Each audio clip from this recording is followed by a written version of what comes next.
Good afternoon. My name is Gary Dyer. I'm with Parallel Technologies, and today I have the honor and privilege to be interviewing Doug Davidson, the Director of IT Services for GBQ.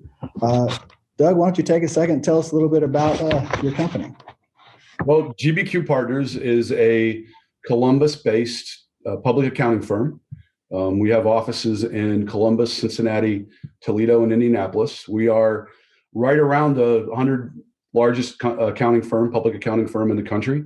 And I am not a CPA. I'm not an accountant. I help the firm take care of clients.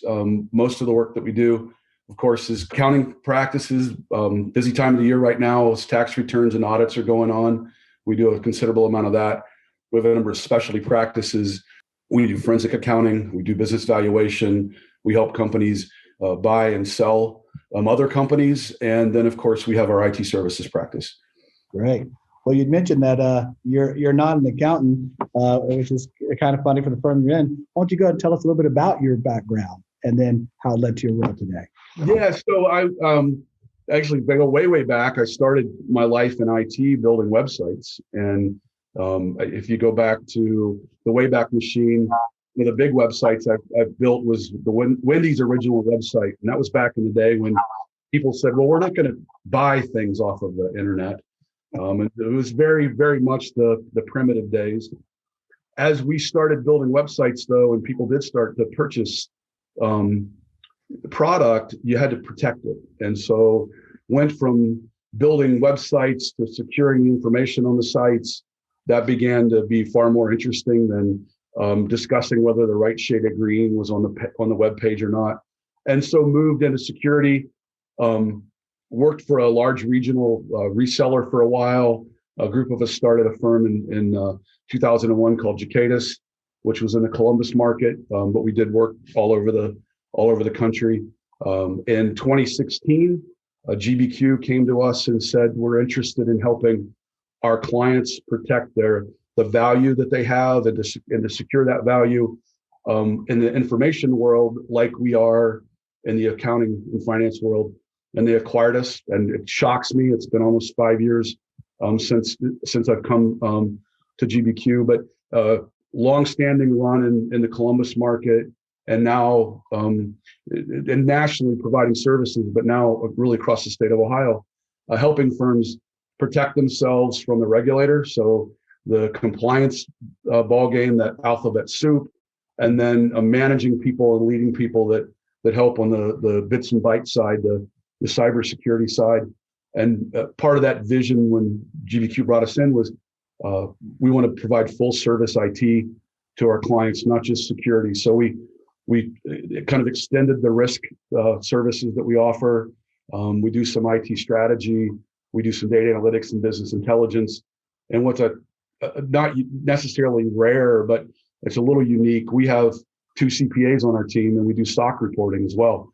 So we can do the risk, we can help build the business environment, the technical environment that a firm needs, work with other firms like Parallel, and really partner with our clients to make sure that they both protect and assure their stakeholders are doing the right things.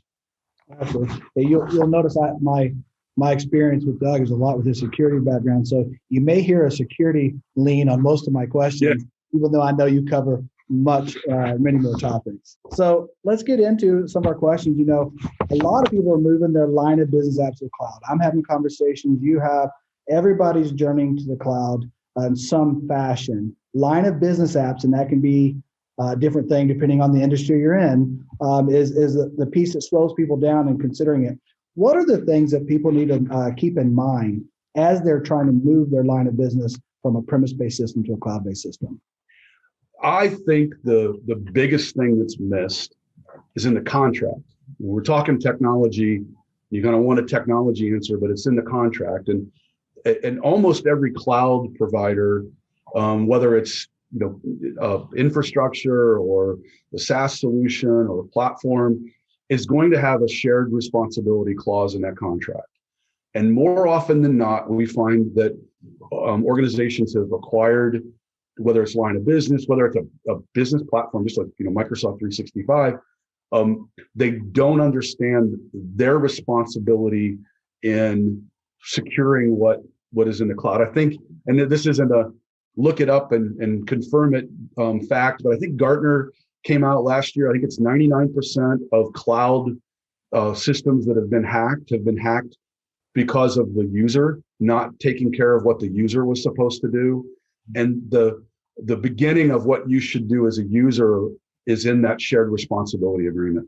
And more often than not, we see that's missed. We also find a lot of times that the line of business applications that are moving to the cloud, the vendor is evaluated based on functionality, but not based on a security framework. The firms don't know how to read a SOC report. So they get a SOC report, so they have a SOC report, and this big cloud provider knows security, so I think we're okay. Without the shared responsibility and some level of risk assessment or risk analysis of that platform before you move is probably inviting trouble.